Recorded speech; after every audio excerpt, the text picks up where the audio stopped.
రాసిన పత్రిక 3వ అధ్యాయము సుమారుగా చివరిలో మనము ఉన్నాము.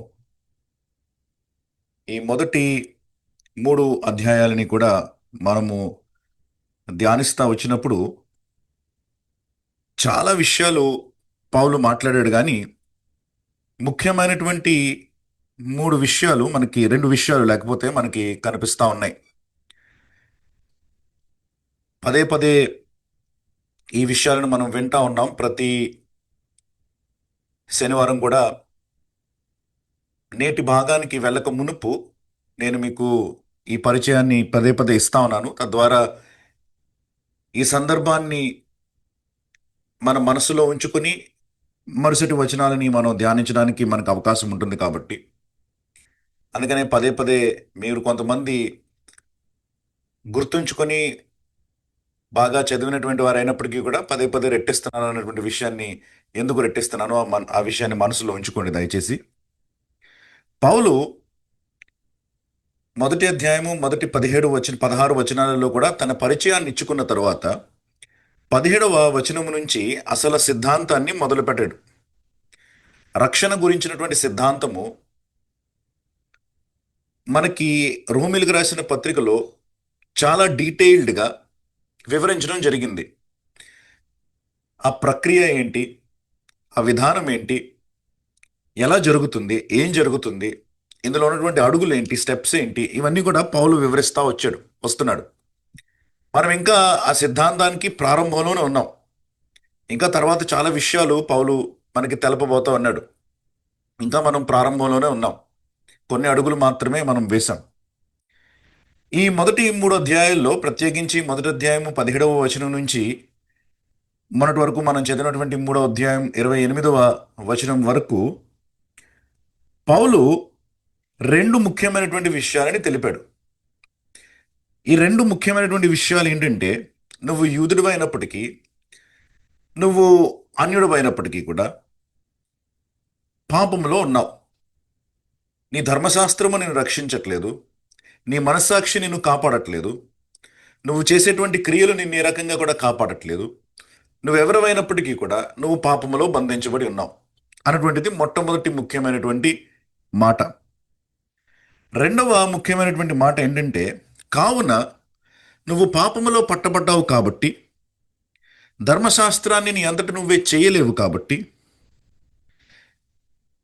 నీకు రక్షణ లేకపోతే నీవు నీతిమంతుడిగా తీర్చబడడం అనేటువంటి ఈ విషయము నీ స్వంత కార్యాల వల్ల జరగదు, నువ్వు చేసేటువంటి స్వంత క్రియల వల్ల జరగదు. అది కేవలము దేవుని యందు నువ్వు ఉంచే విశ్వాసమును బట్టి మాత్రమే జరుగుతుంది. నీ క్రియలను నిన్ను రక్షించలేవు, విశ్వాసము నిన్ను రక్షణ వైపు తీసుకుని వెళ్తుంది. ఈ 2 ముఖ్యమైనటువంటి విషయాలని పౌలు తెలిపాడు.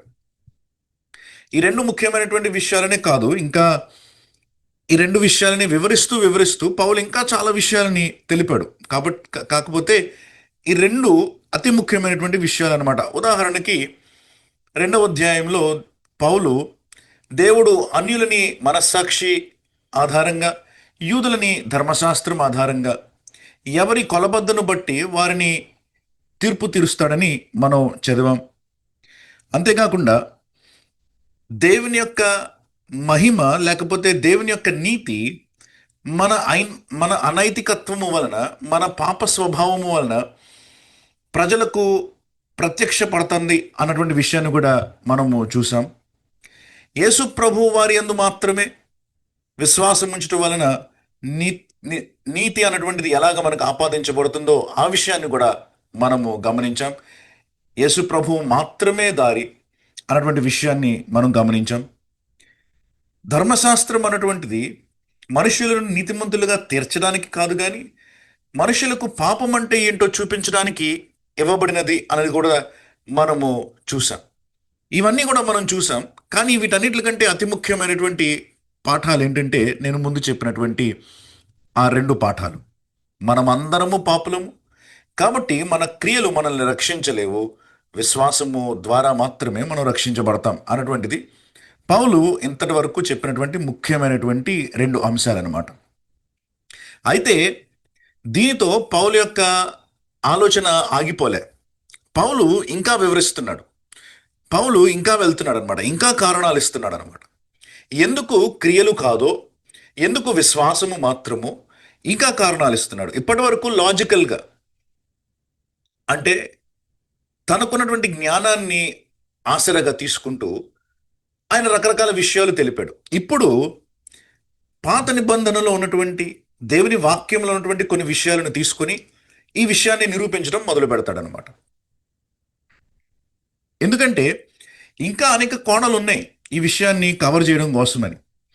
కాబట్టి చారిత్రకంగా వాక్యపరంగా ఏమి వ్రాయబడినదో ఆ విషయాలని ఇప్పుడు తెలపడం మొదలు పెడతాడు. దానికి 4వ అధ్యాయం నుంచి ప్రారంభిస్తాడు. కానీ దానికి ఇక్కడ మనకి ఒక ఫౌండేషన్ ఇస్తున్నాడు అనమాట.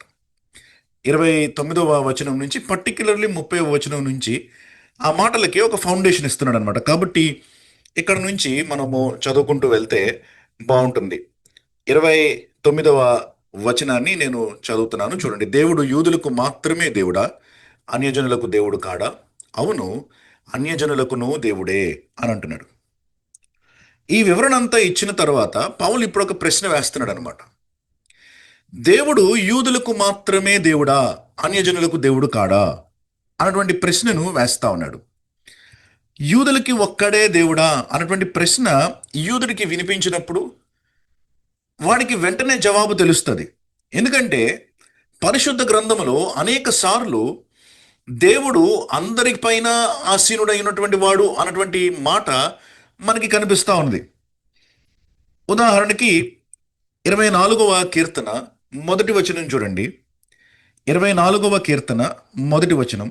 ఇంకొకళ్ళు ఎవరైనా 47వ కీర్తన 7-8 వచనాలు కూడా తీసి ఉంచండి. 24వ కీర్తన మొదటి వచనం చదవండి ఎవరైనా.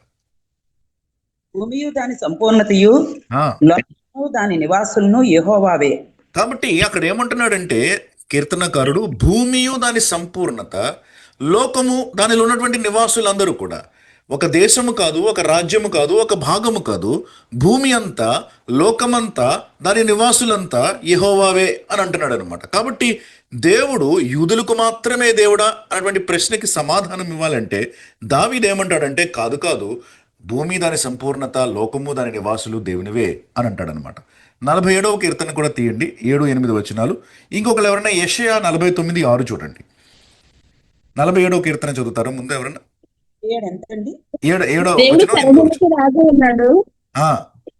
దేవుడు సర్వభూమికి రాజై ఉన్నాడు, రమ్యముగా కీర్తనలు పాడుడి, దేవుడు అన్యజనులకు రాజై ఉన్నాడు. కాబట్టి అక్కడ ఏం రాస్తున్నాడు చూడండి, చాలా స్పష్టంగా రాస్తున్నాడు. చాలమ్మా, దేవుడు సర్వభూమికి రాజై ఉన్నాడు, రమ్యముగా కీర్తనలు పాడండి అంటూ తర్వాత అంటున్నాడు దేవుడు అన్యజనులకు కూడా రాజై ఉన్నాడు. అంటే దేవుని యొక్క రాజరికం క్రింద ఎవరున్నారు? అన్యజనులు కూడా ఉన్నారనమాట. కాబట్టి ఈ ప్రశ్నని కనుక మరలా ఎవరైనా అడిగారంటే 47వ కీర్తనలో దావీదు చెప్పే సమాధానం ఏంటంటే దేవుడు యూదులకి మాత్రమే కాదు సుమి, దేవుడు అన్యజనులకి కూడా రాజు, దేవుడు అన్యజనులకు పైన దేవుడే అని ఉంటాడనమాట. యెషయా ఏమంటాడో చూడండి, 49వ అధ్యాయం 6వ వచనం. యెషయా 49:6. యాకోబు గోత్రపు వారిని ఉద్ధరించినట్లును, ఇశ్రాయేలులో తెప్పింపబడిన వారిని రప్పించినట్లును నా సేవకుడవై ఉండుట ఎంతో స్వల్ప విషయము. భూతముల వరకు నీవు నేను కలగ రక్షణకు సాధనమగుటకై అన్యజనులకు వెలుగై ఉండునట్లు నిన్ను నియమిస్తున్నాను. కాబట్టి దేవుని యొక్క అనాది సంకల్పము బట్టి దేవుడు అది 2 రకాలుగా దానిని మనం అర్థం చేసుకోవచ్చు. అక్కడ రాయబడినటువంటి వచనాలని అది యేసుక్రీస్తుతో మాట్లాడుతున్నట్టు గమనించవచ్చు, లేదంటే ఇశ్రాయేలుతో మాట్లాడుతున్నట్లు కూడా దానిని గమనించవచ్చు. ఎందుకంటే ఈ ప్రవచనము 2 రకాలుగా నెరవేరుతా ఉందన్నమాట. కాబట్టి దేవుడు అంటున్నాడు అనమాట, అక్కడ నువ్వు కేవలము యూదులకి లేకపోతే ఇశ్రాయేలుకి మాత్రమే నువ్వు వెలుగుగా ఉండడానికి, లేకపోతే వారికి మాత్రమే రక్షణను బయలుపరచడానికి నేను ఏర్పరచుకున్నాను అంటే అది చాలా స్వల్పమైన విషయం. నేను అంత చిన్నగా ఆలోచించట్లే. నేను ఎలా ఆలోచిస్తున్నాను, మొత్తము ప్రపంచమంతటికి కూడా నువ్వు వెలుగుగా ఉండునట్లు అని అంటున్నాడు అనమాట దేవుడు. అంటే దేవుని యొక్క ఆలోచన ఎప్పుడు కూడా ఇశ్రాయేలుకి, యూదులకి, లేకపోతే ఆ చిన్న రాజ్యానికి నిమిత్తమై లేదు, అది భూమి అంతటిని కూడా ఆలోచిస్తా ఉన్నది. ఎందుకంటే దేవుడు సర్వభూమికి రాజు కాబట్టి. కాబట్టి ఈ వచనాలన్నీ మనం చూస్తూ ఉంటే పాత నిబంధనలోనే ఈ వచనాలు అన్నీ ఉన్నాయి కాబట్టి ఇంకా చాలా ఉన్నాయి. ఆమోసు 9వ అధ్యాయము 11, 12 వచనాలు, ఇలాంటి వచనాలు మనం చదువుతా ఉన్నప్పుడు మనకి చాలా స్పష్టంగా కనిపిస్తూ ఉంది. యూదులకి కూడా చాలా స్పష్టంగా కనిపిస్తూ ఉంది. ఈ ప్రశ్న కనుక ఇప్పుడు ఎవరైనా అడిగారంటే యూదులకు మాత్రమే దేవుడా అని అంటే, యూదుడు కూడా ఇచ్చేటువంటి జవాబు ఏంటంటే కాదు సుమి అంటాడు అనమాట. దేవుడు అన్యజనులకి కూడా దేవుడు అని అంటాడు. అన్యజనులకు దేవుడు కాడా అంటే అన్యజనులకును దేవుడే అని అంటాడు. దేవుడు ఒక్కడే. ద్వితీయోపదేశకాండము 6వ అధ్యాయం 4వ వచనాన్ని ఇశ్రాయేలీయులు వాళ్ళు పదే పదే ఆ వచనాన్ని వారు జ్ఞాపకం చేసుకుంటా ఉంటారు. షమ అని పిలుస్తారు దాన్ని. ద్వితీయోపదేశకాండం 6వ అధ్యాయము 4వ వచనంలో మొట్టమొదటి మాట ఏంటంటే, చదవండి. ఇశ్రాయేలు వినుము, మన దేవుడైన యెహోవా అద్వితీయుడకు యెహోవా, నీ పూర్ణ హృదయంతోను, నీ పూర్ణ ఆత్మతోను, నీ పూర్ణ శక్తితోను దేవుడైన యెహోవాను ప్రేమింపవలను. అక్కడ అద్వితీయుడైన యెహోవా అన్నటువంటి ఆ పదం ఉంది చూసారా, దాని అర్థం ఏంటంటే ఆయన ఒక్కడే అని. అద్వితీయుడు అంటే రెండో వాడు లేడని అక్కడ అర్థం. కాబట్టి దేవుడైన యెహోవా ఇశ్రాయేలుతో చెప్తా ఉన్నారనమాట. ఇశ్రాయేలు ప్రతి ఒక్కళ్ళు వాళ్ళతో చెప్పుకుంటా ఉన్నారనమాట. ఓ ఇశ్రాయేలు విను, మన దేవుడైన యెహోవా రెండవ వాడు కాడు, ఆయన ఒక్కడే. He is one. ఇంగ్లీష్ భాషలో మీరు ట్రాన్స్లేషన్స్ చదువుతా ఉంటే the Lord or God is one అని ఉంటుంది అనమాట. అద్వితీయుడైనటువంటి యెహోవా అంటే అక్కడ అర్థం ఏంటంటే ఆయన ఒక్కడే, వేరేవాడు ఎవడు లేడు అన్నటువంటి అర్థం అనమాట. కాబట్టి ఇశ్రాయేలీలకు ఒక దేవుడు, అన్యజనులకి ఒక దేవుడు అన్నట్టు కాదు సుమి. ఇక్కడ ఇశ్రాయేలీలకైనా అన్యజనులకైనా దేవుడు ఒక్కడే. ఈ దేవుడే యూదులకి కూడా, ఈ దేవుడే అన్యజనులకి కూడా అని వాక్యమే సెలవిస్తా ఉన్నది అని ఇక్కడ పౌలు తెలుపుతా ఉన్నాడు. ఎందుకు ఈ మాటని తీసుకొని వస్తా ఉన్నాడంటే, ఇప్పుడు చెప్తున్నాడు అనమాట 30వ వచనంలో, ఒక్కడే గనుక, దేవుడు ఒక్కడే గనుక అంటున్నాడు. ఇప్పుడు దాకా చెప్పినటువంటి మాట అన్యజనులకైనా ఇశ్రాయేలీలకైనా దేవుడు ఒక్కడే గనుక అంటున్నాడు అనమాట పౌలు. ఒకే రీతిలో వారిని రక్షిస్తాడనమాట, ఒకే రీతిలో వారిని నీతిమంతులుగా తీరుస్తాడనమాట. రకరకాల పద్ధతులు లేవనమాట. ఒక దేవుడు, ఒక 10 మంది దేవుళ్ళు ఉన్నారనుకోండి ప్రపంచంలో, ఒక దేవుడు రక్షించే విధానం ఇంకొకటి అవ్వచ్చు, ఇంకొక దేవుడు రక్షించే విధానం ఇంకొకటి అవ్వచ్చు.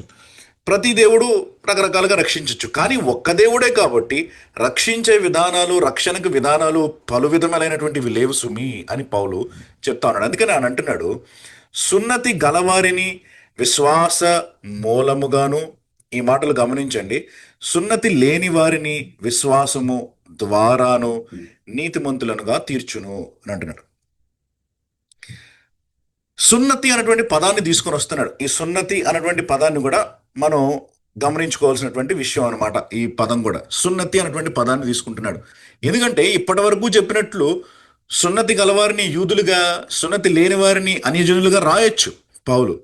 కానీ ప్రత్యేకించి సున్నతి గలవారిని, సున్నతి లేని వారిని అని మాట్లాడుతూ ఉన్నాడు. దానికి కారణం ఏంటంటే, తర్వాత 4వ అధ్యాయంలో అబ్రహాము గురించి తీసుకుని, అబ్రహాము సున్నతి కలిగినప్పుడు నీతిమంతుడిగా తీర్చబడ్డాడా, సున్నతికి లేనప్పుడు నీతిమంతుడిగా తీర్చబడ్డాడా అన్న విషయం గురించి చర్చిస్తాడనమాట. కాబట్టి అందుకనే సున్నతిని తీసుకున్నాడు అనమాట. ఇక్కడ సున్నతి అన్నటువంటి ఆ పదానికి ఇంట్రడక్షన్ ఇస్తున్నాడు. సున్నతి అన్నటువంటి ఆ కాన్సెప్ట్ వైపు తన యొక్క చదవరుల యొక్క మనస్సును తిప్పుతున్నాడు అనమాట. తద్వారా నెమ్మదిగా అబ్రహాం యొక్క సున్నతి గురించి మాట్లాడడం మొదలు పెడతాడు 4వ అధ్యాయంలో. అందుకని ఇది నెమ్మదిగా కాంటెక్స్ని షిఫ్ట్ చేస్తున్నాడు అనమాట. ఇప్పటి వరకు లాజికల్గా మాట్లాడాడు, తత్వవేత్తగా మాట్లాడాడు. ఎందుకు నీతిమంతులుగా తీర్చబడడం అన్నటువంటిది కేవలము విశ్వాసం మూలముగా జరుగుతుంది, అది క్రియల మూలంగా కాదు. ఇప్పుడు వాక్యానుసారంగా మాట్లాడుతున్నాడు కాబట్టి సున్నతిని కూడా డీల్ చేసుకుంటూ వస్తున్నాడు అనమాట. ఈ యొక్క విషయాన్ని కూడా మనము మనసులో ఉంచుకోవాలి. అయితే ఏమంటున్నాడో చూడండి ఇక్కడ. సున్నతి గలవారిని అంటే యూదులని, సున్నతి గలవారిని విశ్వాస మూలముగాను అని అంటున్నాడు అనమాట. ఇంగ్లీష్లో బై అని అంటాం మనం, బై ఫెయిత్ అని అంటున్నాడు.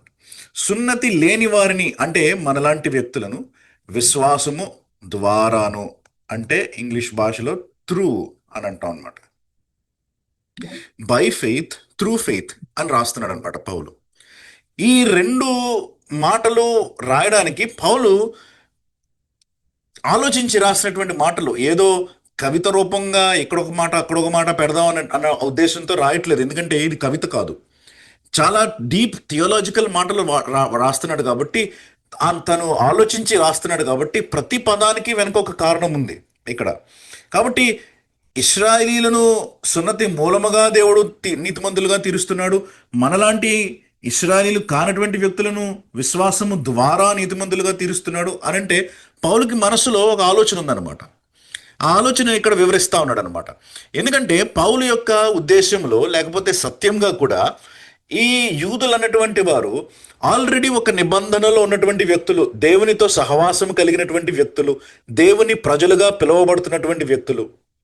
ఇప్పుడు మీరు ఒక గోళాన్ని గీసుకొని లేకపోతే ఒక రౌండ్ సర్కిల్ని గీసుకొని ఆ సర్కిల్లో ప్రపంచంలో ఉన్నటువంటి యూదులందరినీ పెట్టారనుకోండి, వాళ్ళంతా కూడా దేవునితో సంబంధం కలిగినటువంటి సర్కిల్లో ఉన్నారనమాట. మనమందరం కూడా ఆ సర్కిల్ నుంచి బయట ఉన్నటువంటి వ్యక్తులు. అర్థమవుతుంది కదా? ఒక సర్కిల్ గీసి ప్రపంచంలోని యూదులందరినీ పెడితే ప్రపంచంలో ఉన్నటువంటి యూదులందరూ కూడా దేవునితో ఏదో సహవాసము కలిగినటువంటి వ్యక్తులు. ఆ దినాలలో ప్రత్యేకించి, ఇప్పుడు చాలా దూరం అయిపోయారులేండి, కానీ ఆ దినాలలో ప్రత్యేకించి దేవునితో సహవాసం కలిగినటువంటి వ్యక్తులు, దేవుని పిల్లల కింద, దేవుని బిడ్డల కింద పిలవబడుతున్నటువంటి వ్యక్తులు. కాబట్టి వారికి ఏంటంటే కవెనెంట్లోనికి లేకపోతే నిబంధనలోనికి లేకపోతే వాగ్దానాలలోనికి రావాల్సిన అవసరం లేదు. వారు ఆల్రెడీ ఉన్నారు.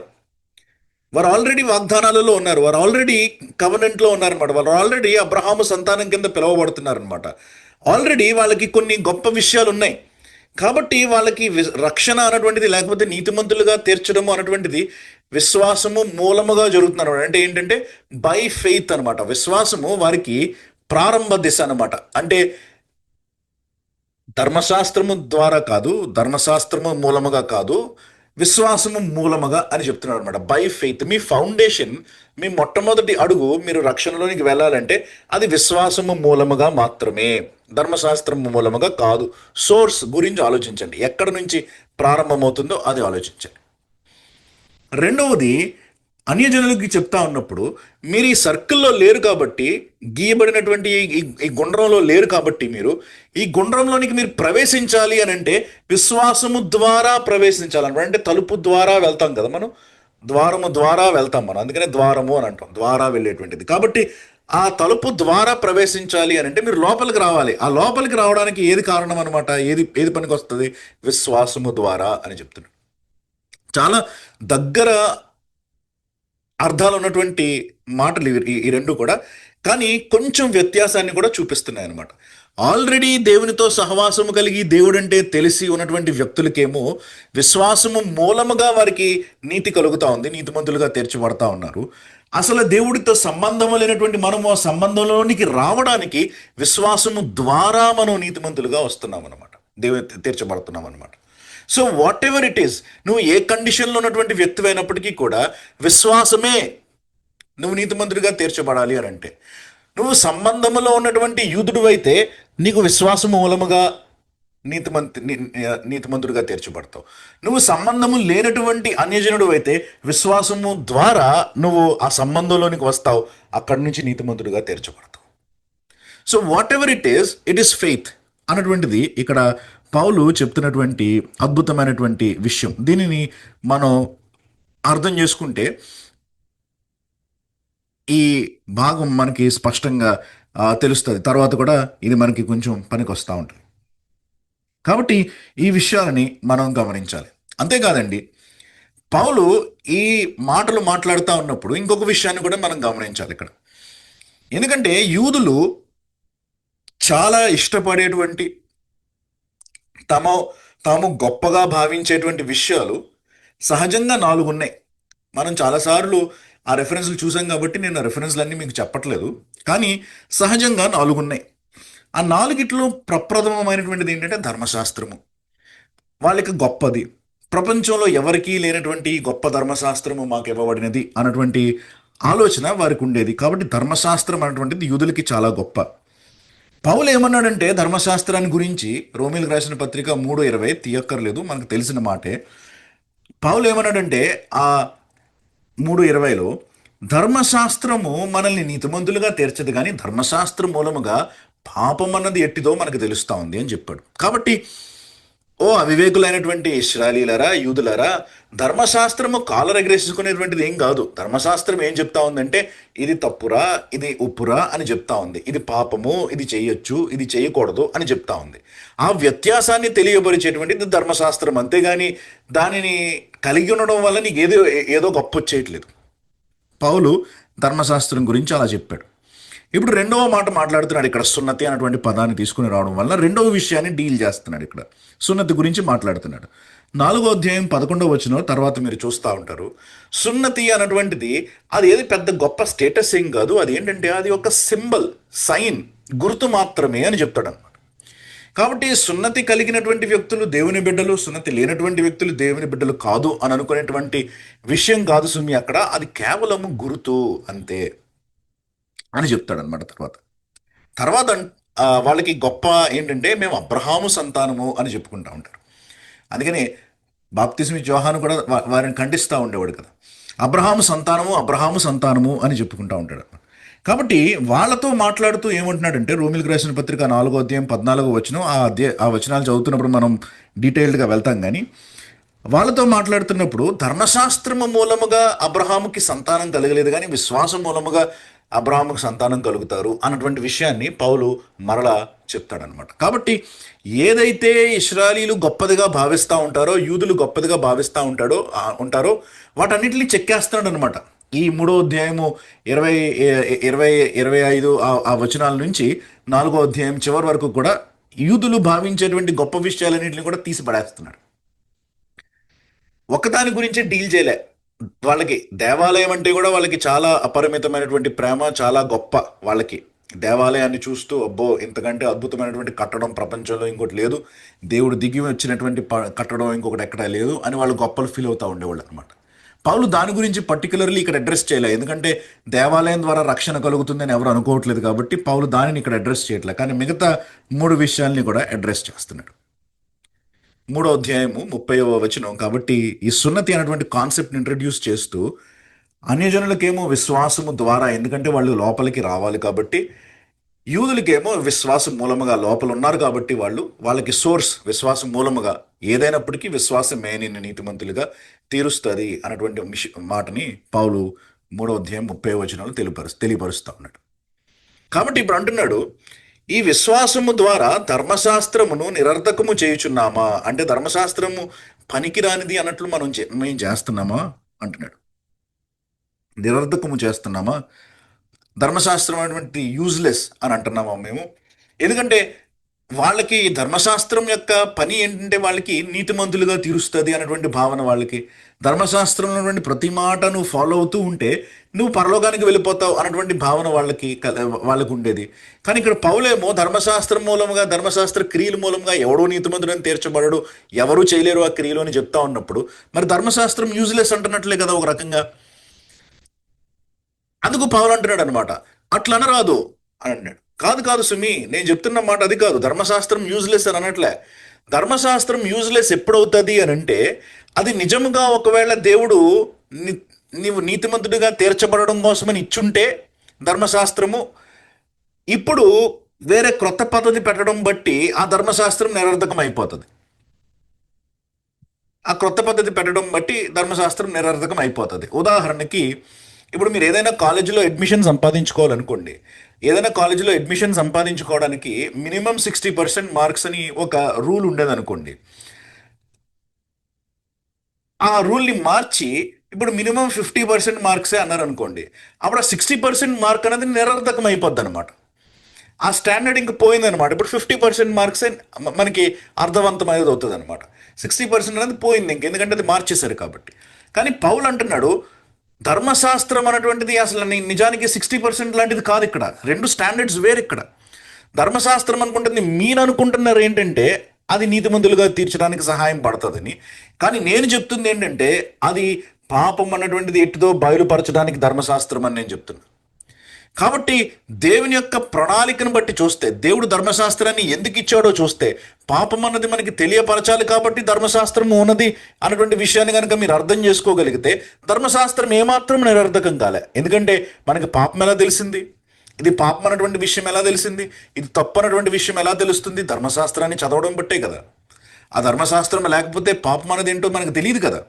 ధర్మశాస్త్రం లేకపోతే దొంగతనం పాపం అని మనకు తెలియదు కదా, వ్యభిచారం పాపం అని మనకు తెలియదు కదా, అబద్ధం ఆడడం పాపం అని మనకు తెలియదు కదా, పొరుగు అనేది ఆశించడం పాపం అని మనకు తెలియదు కదా ధర్మశాస్త్రం లేకపోతే.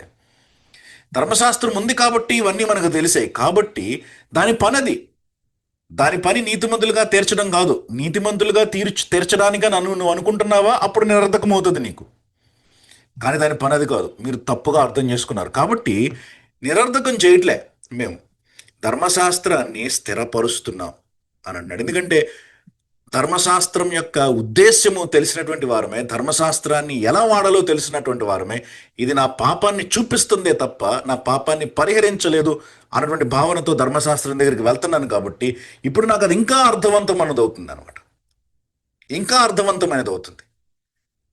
మునుపైతే నేను ధర్మశాస్త్రాన్ని పాటించాలన్నటువంటి భావనతో నేను వెళ్తున్నాను. ఇప్పుడు ధర్మశాస్త్రాన్ని గ్రహించాలి, తద్వారా నేను నా పాపము నుంచి నన్ను నేను వేరు చేసుకోవాలి, లేదా దేవునికి నన్ను నేను అప్పగించుకోవాలన్నటువంటి భారంతో వెళ్తున్నాను. కాబట్టి పాటించడానికి కాదు, నేర్చుకోవడానికి వెళ్తున్నాను. కాబట్టి నాకు ఇంకా అర్థవంతం అవుతుంది. ఇదివరకైతే ధర్మశాస్త్రాన్ని పాటించాలి అన్నప్పుడు ప్రతి ఆజ్ఞ నాకు భయం పుట్టించేది. అయ్య బాబాయ్ నేను అబద్ధం చెప్పేశానే అని నాకు భయం పుట్టించేది. ఇప్పుడు కృప నాకు ఉంది కాబట్టి, కృప నాకు ఆసరాగా ఉంది కాబట్టి ఇప్పుడు భయం వేయట్లేదు. నాకు తప్పు తెలుస్తా ఉన్నప్పుడు ఆ తప్పు గురించి ప్రార్థన చేయడానికి నేను వెళ్తున్నాను. కాబట్టి ధర్మశాస్త్రము స్థిరమవుతా ఉన్నది, దాని పని అది నా జీవితంలో చేస్తా ఉన్నది. నాకు భయం లేదు. ఇప్పుడు పౌలు ఇస్తున్నటువంటి ఈ వివరణను మనం అర్థం చేసుకోవాలి.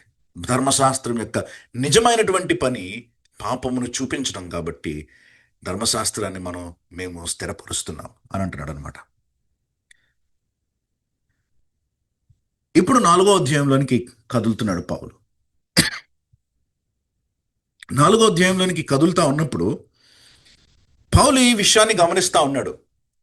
ఎందుకంటే నీతి గురించి మాట్లాడేటప్పుడు, విశ్వాసము గురించి మాట్లాడేటప్పుడు అబ్రహాము అన్నటువంటి ఈ వ్యక్తి యొక్క పేరు రాక తప్పదు, డిస్కషన్లోకి తీసుకుని రావాలి. ఎందుకంటే మొట్టమొదటిగా నీతిమంతుడిగా తీర్చబడినటువంటి వ్యక్తి ఈయన.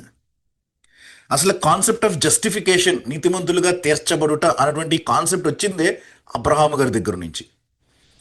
పైగా విశ్వాసులకు అందరికీ కూడా తండ్రి అని పిలువబడేటువంటి ఈ వ్యక్తి ఈయన. ఇశ్రాయేలీలకి మూల పురుషుడు ఈయన. అందుకనే అబ్రహాము దగ్గరికి వెళ్ళాలి తప్పదు. అబ్రహాం యొక్క జీవితంలో తన పాయింట్ని ప్రూవ్ చేసుకోవాలన్నమాట పౌలు, అబ్రహాం యొక్క జీవితాన్ని తీసి. అంతేకాదు 6వ వచనం నుంచి మీరు చూస్తే దావీదు గురించి కూడా మాట్లాడతాడు. ఎందుకంటే అబ్రహాము శారీరకమైనటువంటి వారికి తండ్రి అయితే, దావీదు ఇశ్రాయేలు ఏలబోయేటువంటి మెస్సియకు, క్రీస్తుకు తండ్రి. అది ఒక జీనియాలజీ, అబ్రహాము గారిది ఒక జీనియాలజీ, ఒక వంశావళి అనమాట. అది శారీరకంగా ఇశ్రాయేలీలందరినీ చూపించేటువంటి వంశావళి. ఆ వంశావళిలో దావీదు కూడా ఉన్నాడు. దావీదుది ప్రత్యేకమైనటువంటి వంశావళి, ఎందుకంటే అక్కడి నుంచి క్రీస్తు వస్తున్నాడు. కాబట్టి ఇద్దరు కూడా ముఖ్యమైనటువంటి వ్యక్తులు ఇశ్రాయేల్ యొక్క చరిత్రలో. కాబట్టి ఈ ఇద్దరు కూడా ఈ నీతిమంతులుగా తీర్చబడడం అన్నటువంటి విషయం గురించి ఏం చెప్తున్నారా అన్నటువంటిది ఆలోచించాలి. అందుకనే పౌలు ఇక్కడ రాస్తున్నాడు అనమాట. మనకి శరీరము విషయమై, అంటే శారీరకంగా యూదులకి తండ్రి కాబట్టి, మూల పురుషుడు అని రాస్తా ఉన్నాడు కదా, మూల పురుషుడు. అబ్రహామునకు ఏమి దొరికినని అందుము ప్రశ్నిస్తున్నాడు అనమాట. అబ్రహాము గురించి ఆలోచిద్దాం. ఇప్పుడు అబ్రహాము గురించి ఆలోచిస్తూ ఉన్నప్పుడు ఈ విశ్వాసము, ఈ నీతి, ఈ జస్టిఫికేషన్, నీతిమంతులుగా తీర్చబడడం, ఈ విషయం అంతటినీ అబ్రహాము యొక్క జీవితంలో మనం ఆలోచిస్తూ ఉన్నప్పుడు ప్రప్రథమంగా దేవుడు పిలిచినటువంటి వ్యక్తి కదా. ఊరు అన్నటువంటి ఆ పట్టణంలో ఆయన ఒంటరిగా ఏదో పని చేసుకుంటా ఉన్నప్పుడు దేవుడు ఆయనకు ప్రత్యక్షమై అబ్రహాము రా బయటికి అని పిలిచాడు. నేను చూపించబోయే దేశానికి వెళ్ళు అని అన్నాడు. నీ తండ్రి ఇంటి నుంచి వచ్చేయి అన్నాడు. నీ స్వదేశం నుంచి బయటకు వచ్చేయి అన్నాడు. కాబట్టి ఆయన మూటముళ్ళు సర్దుకొని బయలుదేరి వచ్చేసాడు. ఆ రకంగా ఇశ్రాయేలీలందరికీ కూడా మూల పురుషుడు అయ్యాడనమాట, ముఖ్యమైనటువంటి వ్యక్తి అయ్యాడనమాట, విశ్వాసులకు తండ్రి అయ్యాడు. కాబట్టి ఈ అబ్రహాము జీవితంలో నుంచి మనం ఏం అర్థం చేసుకుంటాం అని అంటున్నాడు అనమాట. కాబట్టి ఇక్కడ కాంటెక్స్ట్ మారుస్తున్నాడని మనకు అర్థమవుతుంది. ఇక్కడ ఇప్పుడు రాస్తున్నాడు, అబ్రహాము, జాగ్రత్తగా చదవండి ఇక్కడ, అబ్రహాము క్రియల మూలముగా నీతిమంతుడని తీర్చబడిన ఎడల అతనికి అతిశయ కారణము కలుగును. ఇక్కడ దాకా చూద్దాం. ఫస్ట్ అబ్రహాము పనులు చేసి, లేకపోతే మంచి పనులు చేసి, ఎన్నో దానాలు ఇచ్చి, ఎంతోమందికి సహాయం చేసి, అబద్ధం చెప్పకుండా చాలా నీతిగా బ్రతికితే, మంచి పనులు చేస్తూ బ్రతుకుతా ఉంటే, అప్పుడు ఒకవేళ దేవుడు అతనిని నీతిమంతుడిగా తీర్చాడు అని అంటే అబ్రహాంకి ఏముంటుంది? అతిశయ కారణం ఉంటుంది. ఎందుకు? నేను చేశాను కాబట్టి, నా బ్రతుకు చూసి దేవుడు నాకు ఇది ఇచ్చాడు అని మనం అనొచ్చు, అని అబ్రహాం అనొచ్చు. నేను చదువుకుంటున్నాను, రాత్రింబగళ్ళు చదువుతున్నాను, రాత్రి మధ్యరాత్రి దాటేసినా సరే లైట్ వేసుకుని నేను చిన్న దీపం పెట్టుకొని, దీపం బొడ్డు పెట్టుకొని చదువుకుంటా ఉన్నాను. చాలా చదివాను, రోజుకి 16 గంటలు చదువుతా వచ్చాను. నాకు స్కూల్లో, డిస్ట్రిక్ట్లో, స్టేట్లో ఫస్ట్ ర్యాంక్ వచ్చింది. అప్పుడు నేను ఏం చెప్పుకుంటాను అనమాట, ఎంత ప్రయాసపడ్డాను కాబట్టి నాకు ఈ ఫస్ట్ ర్యాంక్ వచ్చింది అని చెప్పుకుంటాను. కాబట్టి అతిశయ కారణం వస్తుంది అనమాట. ఎందుకు? నేను నా ప్రయాస పడితే, నేను క్రియలు చేస్తూ ఉంటే, ఆ క్రియల మూలముగా నాకు ఏమైనా దొరికిందంటే, నాకు ఏదైనా ఫలం వచ్చిందంటే, ఈ క్రియలు ఆస్పదంగా ఈ ఫలం వచ్చిందని నేను చెప్పుకోగలను అనమాట. నా క్రియల మూలముగా వచ్చింది అని నేను చెప్పుకోవచ్చు. నేను ఇంత ప్రయాసపడ్డాను కాబట్టి నేను ఇంత ఆస్తిని సంపాదించాను, నేను ఇంత ప్రయాసపడ్డాను కాబట్టి ఇంత పెద్ద మందిరాన్ని కట్టగలిగాను, నేను ఇంత ప్రయాసపడ్డాను కాబట్టి, లేకపోతే నేను ఇంత డబ్బులు పెట్టాను కాబట్టి నేను ఇలాంటి పని చేయగలిగాను, నేను చేసినటువంటి పనుల మూలంగా నాకు ఏదైనా ఫలం వచ్చిందంటే నాకు అతిశయ కారణం ఉంటుందన్నమాట. అతిశయ కారణం అంటే నేను అతిశయించడానికి, ఆహా నేనే అని అనుకోవడానికి ఒక కారణం ఉంటుంది అనమాట. కాబట్టి అబ్రహాము ఒకవేళ క్రియల మూలముగా గనక నీతిమంతుడిగా తీర్చబడితే అబ్రహాము చెప్పుకోగలడనమాట, నేను గొప్పోడిని, దేవుడు నా క్రియలు చూసి, అబ్రహాము నీ క్రియలు అసలు సూపర్గా ఉన్నాయి, నువ్వు అందరికంటే అద్భుతమైనటువంటి జీవితాన్ని జీవిస్తూ ఉన్నావు, అసలు ఏమాత్రం కళంకము కానీ లేకపోతే మచ్చ కానీ నీకు ఏమీ లేదు, అసలు నీ సాక్ష్యం అంతా చూస్తూ ఉంటే అసలు బేషుగ్గా ఉన్నది అది, కాబట్టి నేను నీతిమంతుడిగా తీర్చేస్తున్నాను అని గనక అనుంటే అప్పుడు అబ్రహాము కాళ్ళ ఎగరేసుకోవచ్చు. నా గొప్పతనం వల్ల నేను నీతిమంతుడిగా తీర్చబడ్డానని అబ్రహాము చెప్పుకోవచ్చు. కానీ అంటున్నాడు పౌలు, కానీ అది దేవుని ఎదుట కలుగదు అని అంటాడు. అంటే దేవుని దగ్గర అలాంటిది కుదరదు సుమి. వాక్యం చూడండి, అందుకనే లేఖనం ఏమి చెప్పుచున్నది? 3వ వచనంలోకి వెళ్తే లేఖనం ఏమి చెప్పుచున్నది? వాక్యం దగ్గరికి వెళ్తే, అబ్రహాము దేవుని నమ్మెను, అది అతనికి నీతిగా ఎంచబడెను. అబ్రహాము గొప్ప కార్యములు చేసెను కాబట్టి నీతిమంతుడిగా ఎంచబడెను అని రాయలే. అబ్రహాము దేవుని నమ్మెను, అది అతనికి నీతిగా ఎంచబడెను అని అంటున్నాడు అనమాట. ఆదికాండము 15వ అధ్యాయం 6వ వచనంలో రాయబడినటువంటి మాట అది. దేవుడు అబ్రహాముని తన గుడారంలో నుంచి బయటకు తీసుకుని, అబ్రహాము కళ్ళెత్తి చూడు పైకి, ఆకాశ నక్షత్రాలు ఎన్నో ఉన్నాయి. ఆకాశ నక్షత్రాలను చూసినప్పుడు ఆ ఆకాశ నక్షత్రాలు ఎన్ని ఉన్నాయో నేను నీ సంతానాన్ని అంతకంటే ఎక్కువగా చేస్తా అని అంటే అప్పుడు అనుకుంటాడు అనమాట, అబ్రహాం దేవుడిని నమ్మాడంట కాబట్టి అది అతనికి నీతిగా ఎంచాడంట దేవుడు, అక్కడ రాస్తాడు. కాబట్టి అబ్రహాము దేవుడిని నమ్మాడు కాబట్టి నీతిమంతుడిగా ఎంచబడ్డాడు. అబ్రహాము క్రియలు చేశాడు కాబట్టి నీతిమంతుడిగా ఎంచబడలే, దేవుని నమ్మాడు కాబట్టి. ఈ ఎంచబడెను అనేటువంటి పదం ఉంది చూసారా? ఈ ఎంచబడిన అన్నటువంటి పదము, ఇది మనం హెబ్రీ భాషలోనికి వెళ్ళినప్పుడు దీనిని హసబ్ అన్నటువంటి, మనం రాయడానికి హసబ్ అని రాస్తాం కానీ చదవడానికి హసవ్ అని చదవాలన్నమాట. రాయడానికి హసబ్ అని రాస్తాం, చదవడానికి హసవ్ అని చదవాలి. కాబట్టి హసవ్ అన్నటువంటి ఒక పదాన్ని ఉపయోగించి రాయడం జరిగిందనమాట హెబ్రీ భాషలో. ఓకే, హీబ్రూలో హసవ్ అన్నటువంటి ఈ పదం అనమాట. గ్రీకు భాషలో ఇదే పదాన్ని ఎలా రాయడం జరిగిందంటే లాగిజోమై అని రాయడం జరిగిందనమాట. లాగిజోమై అనేటువంటి పదాన్ని వాడి రాయడం జరిగిందనమాట. ఈ లాగిజోమై అనేటువంటి పదము పౌలు గారికి చాలా ఫేవరెట్ పదం. రోమిలకు రాసిన పత్రికలోనే 11 సార్లు వాడాడనమాట ఈ పదాన్ని, లాగిజోమై అనేటువంటి పదాన్ని. నూతన నిబంధన, క్రొత్త నిబంధన అంతా గ్రీకులో రాస్తున్నారు, పాత నిబంధన అంతా హెబ్రీలో రాస్తున్నారు. కాబట్టి ఆ మాట చెప్తున్నాను నేను మీకు. ఈ లాగిజోమే అనేటువంటి పదాన్ని 11 సార్లు వాడాడు రోమిలకు రాసిన పత్రికలో. 11 సార్లు రోమిలకు రాసిన పత్రికలో వాడితే అందులో 9 సార్లు 4వ అధ్యాయంలోనే వాడాడు పౌలు. లాగిజోమే అనేటువంటి పదాన్ని. రోమిల్ రాసిన పత్రికలోనే కాకుండా బయట కూడా వాడాడు అనమాట. 16 సార్లు వాడాడు.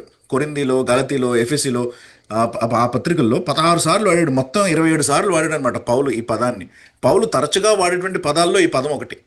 లాగిజోమే అంటే నీతిమంతుడిగా ఎంచబడెను అనేటువంటి ఈ పదం అనమాట.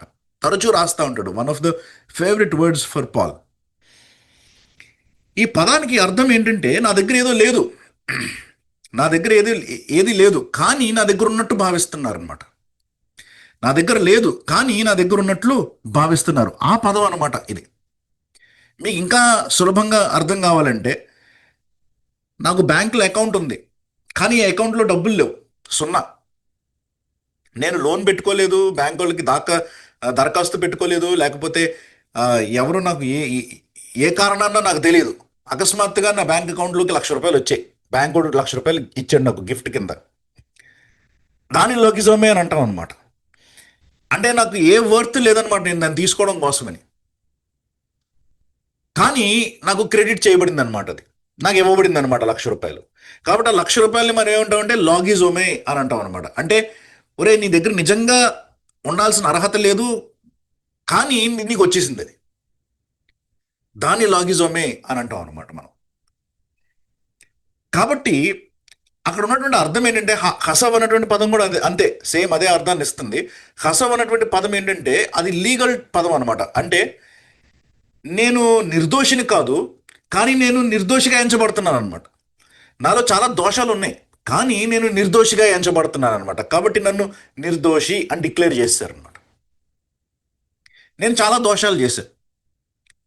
అబ్రహాముకి చక్కగా వర్తిస్తుంది. అబ్రహాం అబద్ధాలు చెప్పలేదా? చెప్పాడు. శారాని చూసి నా చెల్లి అని చెప్పాడు. అబ్రహాం తప్పులు చేశాడా? చేశాడు. దేవుని యొక్క చిత్తాన్ని ఫాలో అవ్వకుండా ఐగుప్తుకి వెళ్ళాడు. దేవుని యొక్క చిత్తాన్ని కనుక్కోకుండా శారా హాగరుతో వెళ్ళమనంటే హాగరుతో వెళ్ళాడు. అబ్రహాం పొరపాట్లు చేశాడు, తప్పులు చేశాడు చాలా. లోతుని వెంట పెట్టుకొని వచ్చాడు. దేవుని చిత్తానికి అతీతంగా ఉన్నాడు అబ్రహాము అలాంటి మనిషే. అబ్రహాం కూడా బలహీనమైనటువంటి వ్యక్తి, విశ్వాసులకు తండ్రి కావచ్చు, but he was also an imperfect man.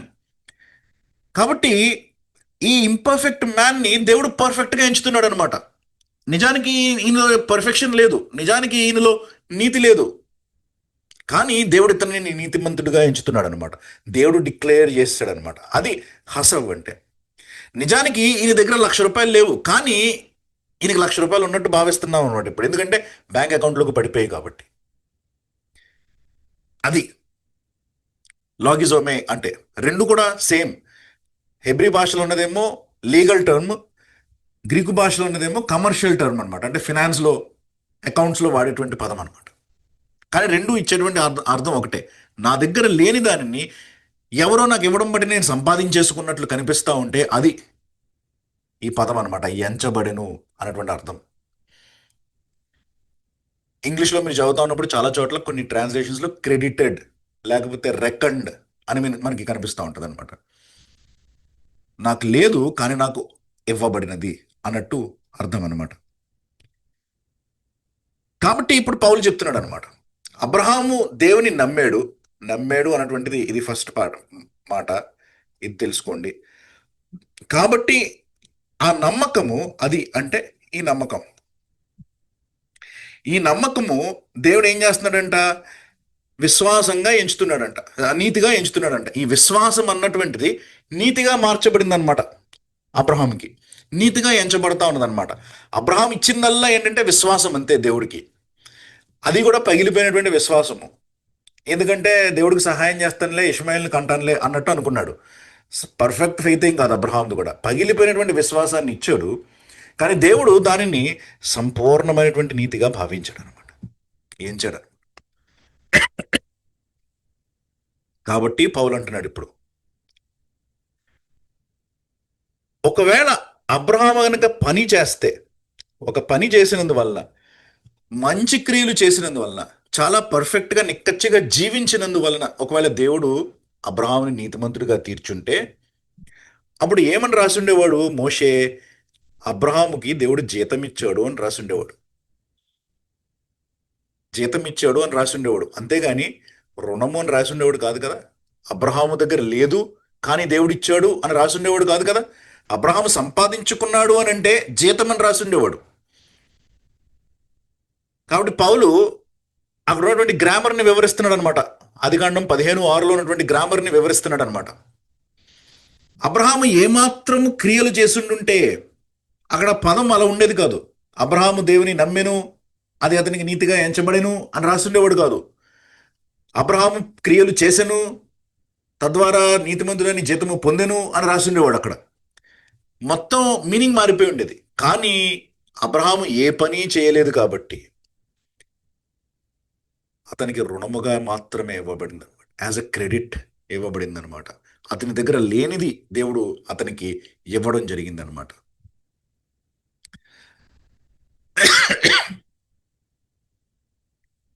అర్థమవుతుందండి. కాబట్టి అంటున్నాడు అనమాట, పని చేయక భక్తిహీనుని నీతిమంతునిగా తీర్చువానియందు విశ్వాసముంచు వానికి వాని విశ్వాసము నీతిగా ఎంచబడుతున్నది అని రాస్తున్నాడు. పని చేయక అంటే అబ్రహాము చేసినట్లు మనం ఏమీ పని చేయలేదు, కానీ మనం క్రియలు చేయలేదు, కానీ మనం ఏం చేస్తున్నాం? విశ్వాసం ఉంచుతున్నాం. ఏమని విశ్వాసం ఉంచుతున్నాం? నేను భక్తిహీనుణ్ణి, ఐఎమ్ ఏ సిన్నర్, కానీ దేవుడు నన్ను నీతిమంతునిగా తీరుస్తాడు, రైచెస్. నేను సిన్నర్నే, కానీ దేవుడు నన్ను నీతిమంతునిగా తీరుస్తాడు. ఎలాగా? నా పని మీద కాదు, నేను ఉంచుతున్నటువంటి విశ్వాసమును బట్టి అని నేను నమ్మితే అప్పుడు వానికి వాని విశ్వాసము, ఆ విశ్వాసం ఉంది చూసారా, మీరు నమ్ముతున్నటువంటి విశ్వాసం ఉంది చూసారా, దానిని దేవుడు ఏం చేస్తాడంటే నీతిగా ఎంచుతాడు అనమాట. దానిని దేవుడు నీతిగా ఎంచుతాడు. ఇక్కడ మీరు గమనించాలి, చాలా స్ట్రిక్ట్గా ఉందన్నమాట ఈ వచనం, చాలా స్ట్రిక్ట్గా గమనించాలి. అందుకనే ఎవరైనా సరే నేను రక్షణ పొందడానికి, లేకపోతే నేను నీతిమంతుడిగా తీర్చబడడానికి నేను పనులు చేయాలి, నేను దానాలు చేయాలి, నేను ధర్మాలు చేయాలి, లేకపోతే నేను ఒక నెక్కచ్చైన జీవితాన్ని జీవించాలి అని అనుకుంటూ నేను నీతిమంతుడిగా తీర్చబడతాను అని ఆశపడుతున్నటువంటి వ్యక్తులు ఈ వాక్యాన్ని అనుసరిస్తూ ఉంటే, ఈ వాక్యాన్ని అనుసరిస్తూ ఉన్నప్పుడు వాళ్ళు నీతిమంతులుగా తీర్చబడరు సుమి.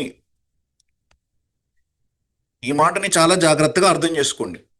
నేను చేసినటువంటి క్రియల ద్వారా, నేను చేసినటువంటి మంచి పనుల ద్వారా నేను నీతిమంతునిగా తీర్చబడతాను అన్నటువంటి ఆలోచనతో ఎవరైనా దేవునిని సమీపిస్తూ ఉంటే మీరు నీతిమంతులుగా తీర్చబడరు.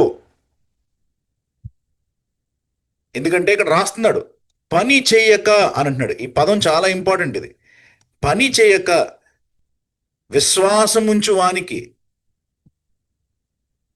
నువ్వు పని చేయాలి అని అనుకుంటూ ఉంటే ఈ ఫస్ట్ స్టెప్లోనే ఫెయిల్ అయిపోయావు అనమాట.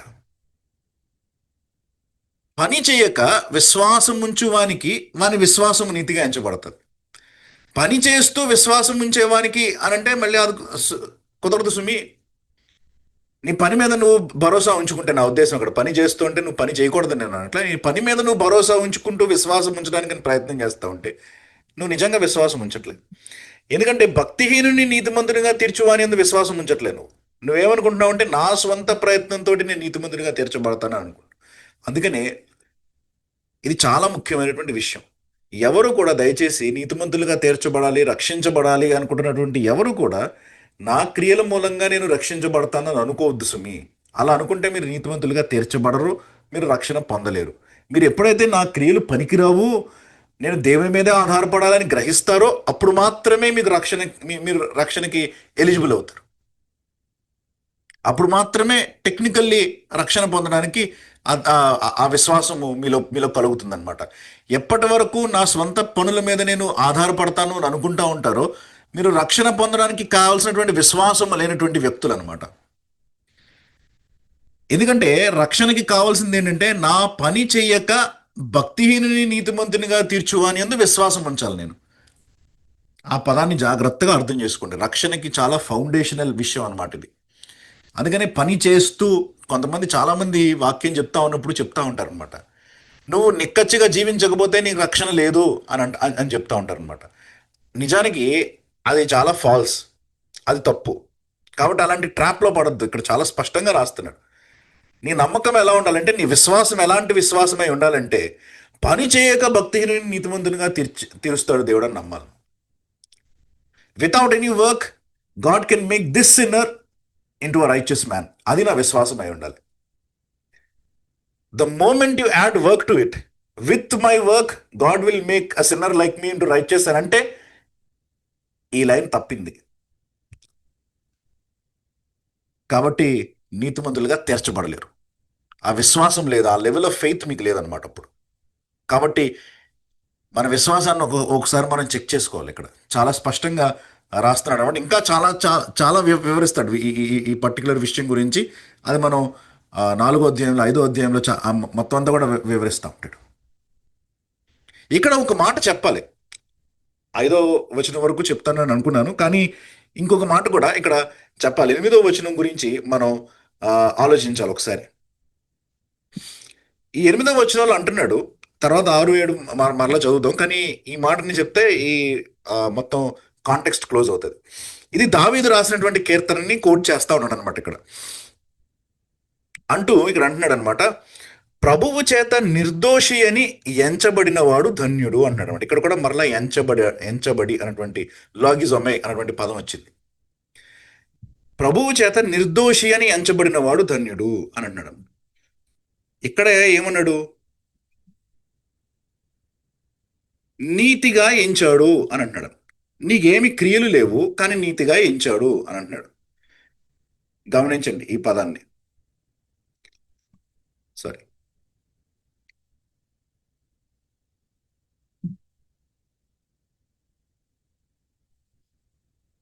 నిజానికి మనలో నీతి లేదు, కానీ దేవుడు ఏం చేశాడు? మనల్ని నీతిమంతులుగా ఎంచాడు మన విశ్వాసాన్ని బట్టి. జాగ్రత్తగా చూడండి, ఈ మాటని జాగ్రత్తగా అర్థం చేసుకోండి. నిజానికి మనలో నీతి లేదు, కానీ దేవుడు మనల్ని నీతిమంతులుగా ఎంచాడు.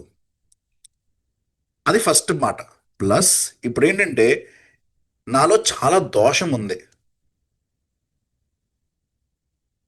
నాలో చాలా దోషం ఉంది, కానీ ఈ దోషాన్ని దేవుడు ఎంచట్లేదన్నమాట. అర్థమవుతుందండి? నీతిని నాలో లేదు, నాలో లేని నీతిని దేవుడు ఎంచుతున్నాడు, నీతి ఉన్నట్టు ఎంచుతున్నాడు. నాలో ఉన్న దోషాన్ని దేవుడు ఎంచట్లేదన్నమాట. అది ఇక్కడ చెప్తున్నాడు అనమాట పౌలు. అందుకనే ఈ 2 వచనాల్ని తీసుకొని వస్తున్నాడు. దావీదు చెప్పినటువంటి ఈ కీర్తనను, అబ్రహాము దగ్గర రాయబడినటువంటి ఆ వచనాన్ని తీసుకుని రావడానికి కారణం అనమాట. నాలో లేని నీతిని దేవుడు నాకు ఇస్తూ నీతిమంతుడు అని తీరుస్తున్నాడు. నాలో ఉన్న దోషాన్ని దేవుడు లెక్క పెట్టకుండా, దేవుడు ఆ దోషాన్ని నన్ను దోషిగా ఎంచట్లేదు, నిర్దోషిగా ఎంచుతున్నాడు. అంటే నాలో ఉన్న దోషాన్ని ఎంచట్లేదు అనమాట, లెక్క పెట్టట్లేదు. దీన్ని అర్థం చేసుకోవాలంటే మీకు సింపుల్గా ఇందాక నేను చెప్పిన ఉదాహరణని కొంచెం ఎక్స్టెండ్ చేస్తా. బ్యాంక్ బ్యాలెన్స్ అకౌంట్ గురించి చెప్తూ వచ్చాను కదా, దాన్ని కొంచెం ఎక్స్టెండ్ చేస్తా. నిజానికి నా దగ్గర ₹1,00,000 అప్పు ఉంది. నేను బ్యాంక్ దగ్గర ₹1,00,000 అప్పు తీసుకున్నాను. ఆ ₹1,00,000 అప్పు తీసుకోవడానికి నా దగ్గర ఏమీ తీర్చడానికి నా దగ్గర ఏమీ లేదు. ₹1,00,000 నేను రుణపడి ఉన్నాను అనమాట, బాకీ ఉన్నాను బ్యాంక్కి. బ్యాంక్ కూడా నాకు ఏం చేశాడంటే, ₹1,00,000 నాకు ఉచితంగా ఇచ్చారనమాట నా బ్యాంక్ అకౌంట్లోకి. నాకు ₹1,00,000 ఉచితంగా ఇచ్చినప్పుడు న్యాయంగా ఏం జరగాలంటే, ఈ ₹1,00,000 అప్పు వాడు తీసేసుకోవాలి. కానీ అది కూడా చేయలేదన్నమాట. అర్థమవుతుందండి?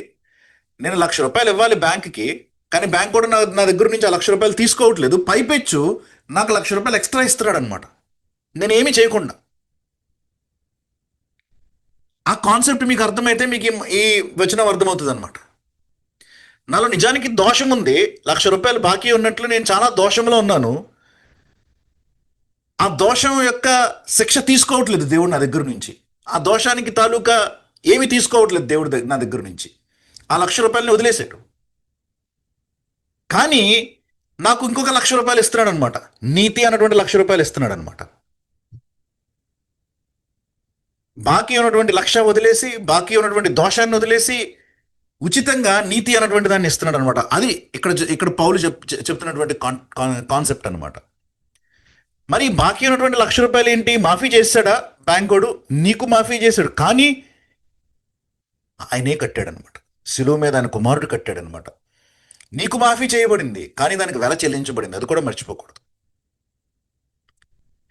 పౌలు యొక్క రక్షణ సిద్ధాంతము కొంచెం షేప్లోకి వస్తుందన్నమాట. ఇక్కడ నాలో ఏమాత్రము నీతి లేదు, కానీ నన్ను నీతిమంతుడని ఎంచాడు.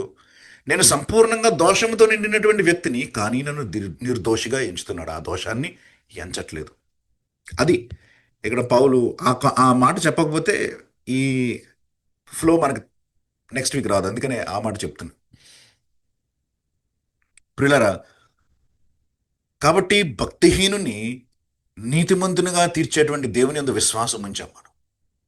అలాంటి విశ్వాసం కనుక మీకు లేకపోతే దయచేసి ఈనాడు ఆ విశ్వాసాన్ని పొందుకోండి. మనం చేసేటువంటి పనుల వలన మనం నీతిమంతులుగా తీర్చబడం. బైబిల్ ఎక్కడా మాట చెప్పట్లేదు. క్రియల మూలముగా మనిషి నీతిమంతుడిగా తీర్చబడలేడు. ధర్మశాస్త్ర క్రియలు కానివ్వండి, మంచి పనులు కానివ్వండి. ఎందుకంటే అబ్రహాము ధర్మశాస్త్రము లేనటువంటి దినాల్లో పుట్టాడు. మోషే తర్వాత ధర్మశాస్త్రం వచ్చింది.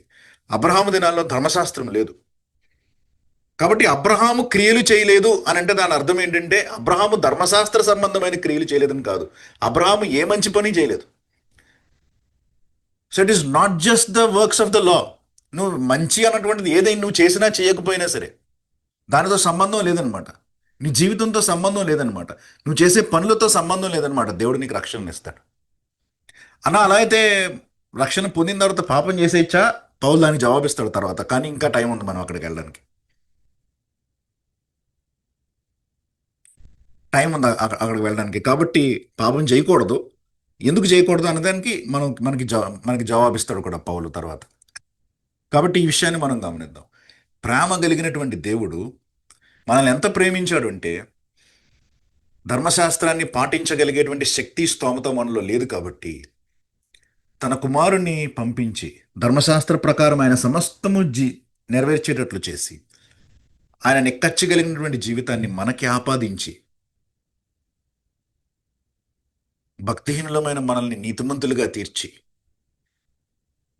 దోషులమైనటువంటి మన దోషాన్ని తొలగించి నిర్దోషులుగా చూస్తున్నాడు దేవుడు. లేనిది ఇచ్చాడు, ఉన్నది వదిలేశాడు దేవుడు. అంత ప్రేమ కలిగినటువంటి దేవుణ్ణి మనం ఆరాధిస్తున్నాం అన్నటువంటి ఆ విషయాన్ని జ్ఞాపకం చేసుకుంటూ ప్రార్థన చేసుకుని ముగిద్దాం.